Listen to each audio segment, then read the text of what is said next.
Welcome to Eye on Literature. This is Professor Michael Minassian podcasting from Broward Community College's South Campus in Broward County, Florida. Today I'll be talking to Dr. Barbra Nightingale about her poetry and the writing process. Dr. Nightingale teaches full-time in the English department on BCC's South Campus. She was born in Chicago, Illinois, and earned a B.S. from Florida International University, an M.A. in Literature from Florida Atlantic University, and her Ph.D. from Florida International University. Over 200 of her poems have appeared in various journals and anthologies, and she has had 4 poetry chapbooks published. A full-length manuscript, Singing in the Key of L, was published in 1999 and won the Stevens Poetry Manuscript Award. Her newest book of poetry, Geometry of Dreams, will be published in June 2009. Well, Professor Nightingale, welcome to today's podcast. Thank you, Michael. It's a pleasure to be here. Great to have you here. Really good. Am I going to get famous after this? You might. Just watch out for our students, that's all. The paparazzi. The paparazzi, yeah. Let's start by talking a little bit about the process of writing poetry. When you sit down to write, do you have a definite idea for a poem, or are you waiting for inspiration? How do you work? Sometimes I sit down to write and I just listen to the noises outside or listen in my own head, and a poem will come. Sometimes I read poems and I get inspired reading poems, and other times I just wait for the inspiration and I'm like taking dictation. Often I just write down what's playing in my head, right. And then of course I work it over. Okay. Do you do a lot of revision? I don't do a lot of revision. I know other people do a lot of revision, but by the time I get it down on paper, as I write, I'm revising as I go along. A word will stick in my head it's the wrong word, and I change it right then and there. And then it sits for a while, and then when I go to type it up, I revise, and then when I go to send it out, I revise.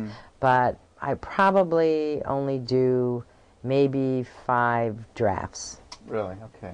All right. When I was talking to Professor Cleary, he said that he sometimes does as many of 100 revisions. Yes, he does. And he also told me another time, off camera, he said that once he starts working on a poem, that he'll keep working on it until he gets it the way he wants it. For myself, I find that sometimes I have to let a poem sit for a while, put it out of sight, and then go back to it much later. Do you have a... If I have to work that much on a poem, I generally abandon it. I just don't like it. Right. I write probably 1/3 of what I write actually gets typed. I write longhand, right, and I keep the journal by my bed. And I also write a journal, just a journal. But and if I don't like a poem, it doesn't ever get typed up, and I can't say whether it's ever redeemable or not. I just lose interest, and I just don't care to work on it. Yeah. For me, if a poem is going to work, it works right away within the first few days of writing it, or not at all. I see. Okay. You said you do keep a journal. Do you ever go back and mine those journals for material? No. Or? No? Those are journals of events, and I don't usually. I have, if I'm just rereading them for the heck of it, sometimes it may spark a memory that sparks a new poem, but I don't usually go back looking. There's plenty of stuff, new stuff. Right. Okay, good. Well, let's have you read one of your poems then. Okay. This is a poem from Geometry of Dreams, and this one actually came out of a conversation from a date I had with a physicist. And so we were just talking over dinner, and I went home and wrote this poem. The Irresistible Force. If you were, perhaps, to think about velocity, then you'd have to include polynomials and the structure of the Earth, the discrete angles at which the firmaments curve, gravitational fields, and of course, the pi of existence. Having done that, it might just be possible to imagine numbers that don't exist, which would naturally lead to a contemplation of the nature of the universe, the precise alignment of concepts like you and me and half a city full of other concepts, and the whole point of which is to be able to say with much authority and wit, "What did you expect? Answers?" To which one might blink, and like one does when looking at the brightness of stars and the sunlight, and say in all sincerity and awe, "Well, yes, actually, yes," thinking all the while there must be a stop to motion, the headlong rush into nothing so sensible as a plan, wondering if anything could stop it once it began, except the gray thud of a body falling forward then backward, whipped as it were by the velocity of an object, say a bullet, or a blow to the heart, even if it wasn't quite physical, even if there were no blood. Great, terrific poem. I really like this poem, and I keep reading it over and over again. I'm always finding something else I like about it. Thank you. You said this was based on a personal experience. That was one of my questions, is it based on a personal experience? And you said it was from a conversation. Right. But when you were writing the poem, were you addressing it to that person that you had the conversation with, or was that just a starting point for you? No, it was just the starting point in my head of some of the concepts of velocity and I don't know, and physics, and it just sort of all gelled together, and it wasn't written to him. It was sort of more to me to try and understand some of the concepts, and then it went off into another area altogether. Right, right. So I guess that brings me to one of my other questions, which is, when you're working the poem, how do you have an ending in mind? Was this end a surprise to you? Did you know where you were going when you started the poem? Usually I don't know where I'm going. I let the poem lead me. Sometimes I do have the end, and I'll actually write the ending down on my page, Right. and then see how I get to the ending. But more often than not, the ending's a surprise to me, and I'm glad, because I figure if I can't surprise myself, who am I going to surprise? Right. And for me, poetry should be a surprise. And very often when I write, it's one of those aha moments where you Right, realize something you didn't know about yourself that you came to through writing the poem. Right, exactly. Good. Yeah, I think this whole idea of surprise, if you can't surprise yourself exactly, then how can you expect to surprise your reader, or to give the reader that moment as well? Right. And I want the reader to be able to connect to an experience and be able to say, I felt like that. I just didn't know how to say it. All right. I like the way you sort of connect the last stanza, connects with the whole idea of physics and the scientific world, and it all comes together nicely in that last stanza. Thank you. I was going to say, I write a lot about things I don't understand very well, and math and men are two of those things. Okay. Well, let's keep that in mind when we get to the next poem then. The next poem is called 3 Takes on a Wounded Heart. And the title of this just evolved because it wound up to be 3 little short pieces, and then I realized what it was about. So the title came after. Most of the time, I have my title first, and the poem evolves from the title. Right. But every now and then, the title comes later, and this one, the title came later. It's in 3 parts. 3 Takes on a Wounded Heart. 1. When the moon is half and half again, look for me in the mangrove tree. I'm the bird all brown and drab, whose feathers ruffle at the slightest stir, singing a song to every cur who lifts his leg and shuffles on. 2.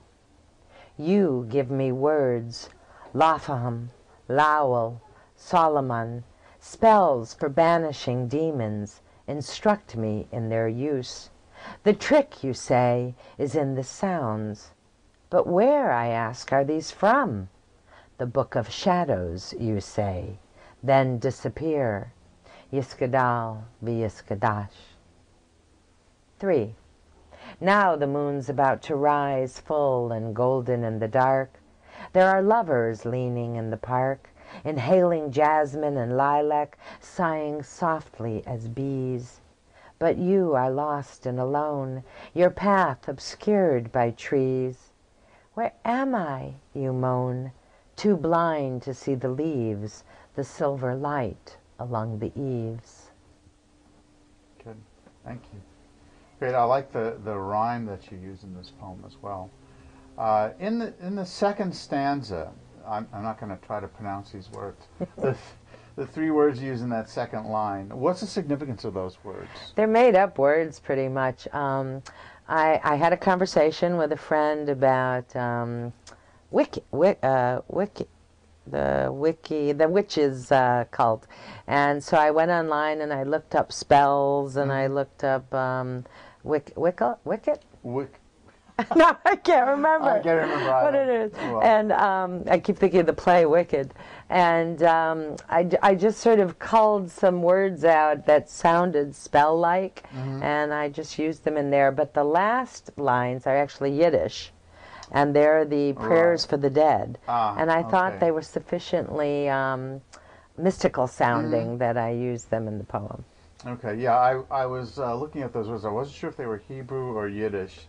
And the other three I wasn't sure at all. I think it's Wicca. Wicca, right. Is the witches, right. I don't know if it's a religion or not, sorry to offend anybody, but we'll call it a religion. Right, I think it is. Do you often draw on your own cultural or religious background in your poems, or? No, actually I don't very often. I did a series of poems on the Bible based on an exploration I did in the Bible, but they were more anti-religious than religious, and they weren't personal. But I draw on everything around me, whatever, I tell people to be careful. If they tangle with me, they may wind up between sheets they never imagined, because a conversation might turn into a poem. And I get inspiration. I just never know where it's going to come from. So I might write a poem about the interview, right? But you might not recognize that it was about this interview. Who is that guy you're talking about? Right. You also address someone as you in this poem. Is that a particular? Did you have anyone in mind? Is that just something you do? Are you creating a narrative voice for yourself when you do that? Often the you in the poem is actually me. I will speak about myself as you sometimes, and other times it might be somebody I'm addressing, or it might just be a general populace you. And then years after I've written the poem, sometimes I can't decide who it was for anymore. Was that me or was that somebody else? But it no longer matters after it's written who it was to anymore. Right. Okay, good.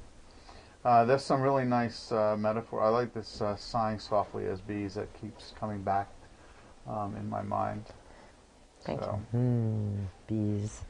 I think the bees there came from, using my initial B. Yeah. That's all I ever end any email with is just B. Just B. So I don't know, bees sort of were, just in there. It is interesting how poems evolve from just your life, just whatever. Right. Yeah. Okay. Let's get to the third poem, which is called Romancing the Numbers. This poem came out of reading a book a friend gave me called the Love in the Secret Garden, Love in the Perfumed Garden. It's actually the Arabic Kama Sutra. Right. So, and Miranda is a character that I have about 45, maybe 50 Miranda poems. And she's a character that I use. Romancing the Numbers. Miranda, naked, sits cross-legged on the bed. She is loving a man with her eyes only, because he does not exist. She has made him up in her mind, and he is the perfect lover. His kisses cover her body, reach every crevice, shed new light on darkness. Miranda rocks back and forth and shakes her head, counting beats of her heart. She is practicing love in the perfumed garden, the Arabic way. She is on number 14, and by the time she reaches 25, she will die of ecstasy. She knows this and does not mind. Desire is the wish for heaven, she says, her hands fluttering like hummingbirds around her body. She feels them peck and bite, knows the power of suggestion.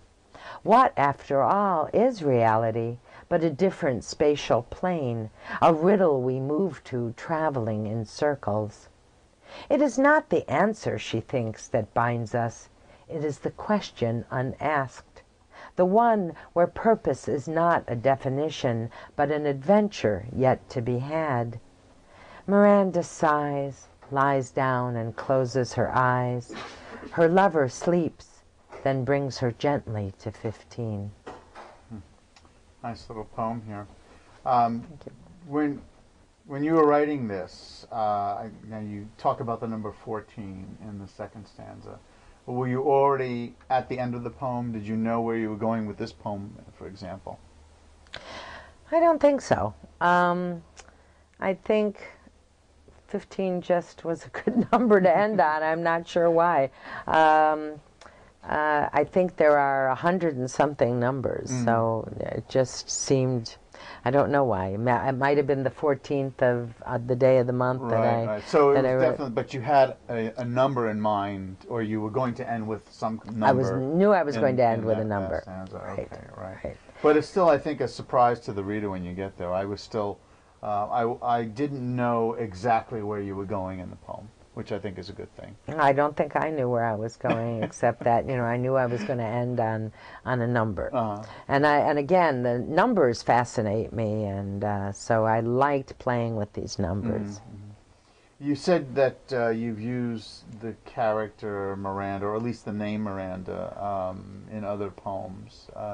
Do you find it easier to write about certain subjects, or it's just something that comes along when you are looking for that inspiration? Well, the interesting thing about Miranda is that all 50, maybe 50 Miranda poems you can immediately tell that they're, going to be a Miranda poem. They all have certain elements in common. They all have some dialogue in them. They all have this philosophical wondering. Miranda's always questioning. And it's just sometimes better to be able to use a third-person character than to always be writing about myself. And Miranda isn't me. Sometimes she does things I would never do, and sometimes I wish she were me. And so there are lots of ways, a character you can play with a character that you couldn't do in your own voice. Right. Let me just, if I can digress just slightly, do you ever write prose, short stories, or I've never written poetry? I've always written poetry. I just recently completed a memoir, though. And it's my first nonfiction work, really. It's 240 pages, and it takes place over an 18-month period of my life. And that I did write some short articles because I took a class in nonfiction, and I had to write short articles before I could get to the memoir. But I had this memoir in my head, and I wrote it during that period of time in the class. So I'm now more interested in prose. And I have written a couple of prose poems, but I've never really done anything other than poetry except for this memoir. And I would like to write another one. Good. Excellent. Okay, let's get to your last poem. This poem is called Matters of Weight. And I just realized how number-oriented all of these are. Well, these poems are all from Geometry of Dreams, and that book has a lot to do with numbers. Matters of Weight. I could pour out my heart, but nothing will hold it, not the river running without looking back, or the ocean rushing to spill itself on foreign lands. Nothing would keep it from rolling like a boulder, gathering more and more mass at everything it passed. Became part of itself, the thick, loamy smell of it, the heat so hot it's cold, or the chill so cold it's hot. Nothing would stop it but the laws of velocity, a wall, a phone call from the past, a key ring strategically placed, the prayers of your children that morning, till bodies slammed backward, then forward like a fish on the dock, stopped cold, stopped short, as if you could never climb the rail, never stand toe to toe, never look that butcher in the eye above the glassed cases, stopped, finally, forever, as if forever were a place you could finally rest. Great, terrific. Were you working towards the end of this poem, or how did this poem evolve? Well, this one has overtones in it of the other poem about the gravity and the velocity, Right. and I picked up on that again. And often, I guess, you can't plagiarize yourself, but often my images will show up again because I wasn't quite done with exploring that topic. Right. And so this one, again, matters of weight are important things that shape your life.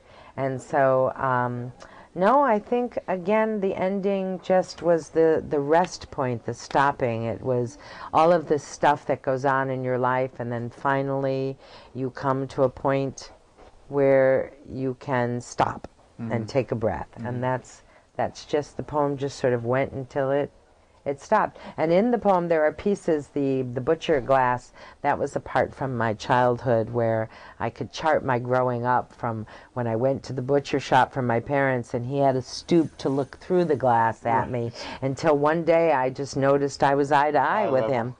And that was a poem, another poem that I wrote years ago that dealt with that. Right, right. Okay. I was struck by what comes after the line, nothing would stop it but laws of velocity. That list you get there seems to me very immediate, and although I felt it was personal to you, I also felt the connection in there to that. So. Right, because all of us have had events in our life that crop up, and that things, the saying is an object in motion stays in motion until something stops it. Right, right. And so I was thinking about the events of a life.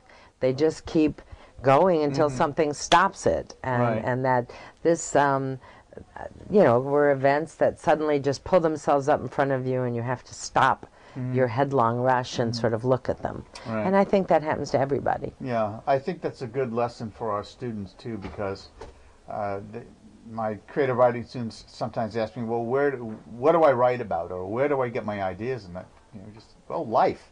That's where you get them from. They come from every place. Right, and all, the idea about some poems being confessional and some poems being objective, all poems come from a personal well, no matter whether it's immediately about you or you're writing a poem about your best friend's experience.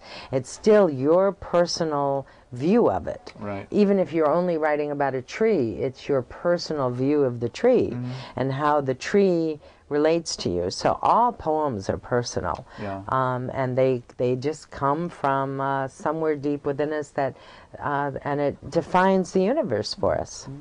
Good, I agree. Okay, well, that's great. Thank you so much for sharing your poetry with us today. Thank you. It's been a real pleasure talking to you. And that's the end of today's podcast. This is Professor Michael Minassian, podcasting from Broward Community College in Broward County, Florida, reminding you to keep your eye on literature.